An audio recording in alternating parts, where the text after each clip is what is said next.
खरे की सोलापूर जिल्हा म्हणण्यापेक्षा मराठवाडा असेल, सोलापूर असेल, पुणे जिल्ह्यातला आमचा पूर्व भाग असेल, या अनेक भागामध्ये काय सांगलीतला काय कोपऱ्यातला भाग आहे, सोलापूर तरी पाऊस झालेला नाही. काही ठिकाणी पाऊस जादा झालेला आहे, काही ठिकाणी पाऊस कमी झालेला आहे.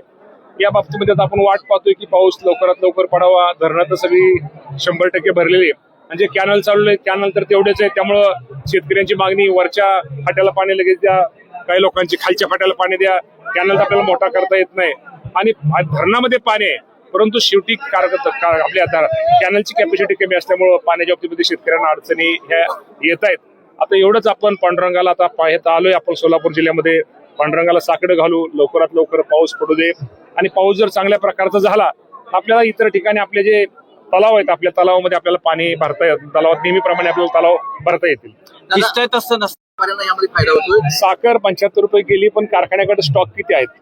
कारखान्याकडे माझ्या माहितीप्रमाणे साठवणूक क्षमता, आपल्याला माहिती, आपल्याला बँकेचं कर्ज असल्यामुळे कारखान्यात जसा कोटा मिळेल तसं ते विकत असतात. कारखान्याकडे थोडा कोटा मला वाटतं त्यांची जी साठवणूक क्षमता आहे त्यामध्ये कमी आहे. परंतु निश्चित प्रकारे या बाबतीमध्ये मला वाटतं केंद्राने जाहीर केलेल्या या बाबतीमध्ये तपासणी ही निश्चित प्रकारे केली जाईल. पण थोडा फायदा शेतकऱ्यांना पण थोडा होतोय, परंतु ज्या कारखान्याकडे साखरेचा साठा जास्त आहे. वावडी मोती बंदावरनं बरीच चर्चा झाली, माघारी घ्यावा लागला. काय नक्की कारण आहे आणि आता काय त्याच्यावर पुढे? आकृती बंदाच्या बाबतीमध्ये आपल्या सगळ्यांना माहित आहे की खरं तर आकृती बंद 17 वर्षानंतर पहिल्यांदा झाला. आणि आपलं म्हणणं बरोबर आहे की आमच्या कृषी अधिकाऱ्यांच्या बाबतीमध्ये थोडं जरा काही अधिकाऱ्यांना, काही संघटनेच्या लोकांना, कार्यकर्त्यांना विश्वासात घेणं गरजेचं होतं. परंतु त्यांनी 1500 खातेदारावरती एक कृषी सेवक असं त्यांची ती कृषी सहाय्यकाची त्यांनी नेमणूक केली.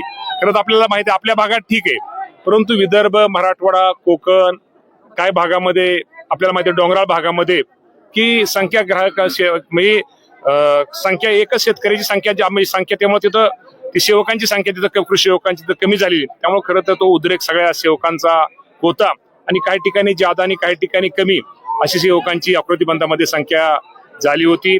या बाबतीमध्ये आमच्या सगळ्या गोष्टी लक्षात आल्यानंतर या बाबतीमध्ये राज्याचे मुख्यमंत्री, दोन्ही उपमुख्यमंत्री या सर्वांनी सूचना आमच्या अधिकाऱ्यांना दिल्या आणि त्या बाबतीमध्ये हा बॅलन्स करा आणि भौगोलिक क्षेत्राचा सगळ्याचा विचार करून तुम्ही ते सेवक आकृती बंद तयार करा अशा सूचना दिलेल्या आहेत. त्यामुळे निश्चित प्रकारे आता जो सेवकांचं होईल त्या बाबतीमध्ये सर्वांना विश्वास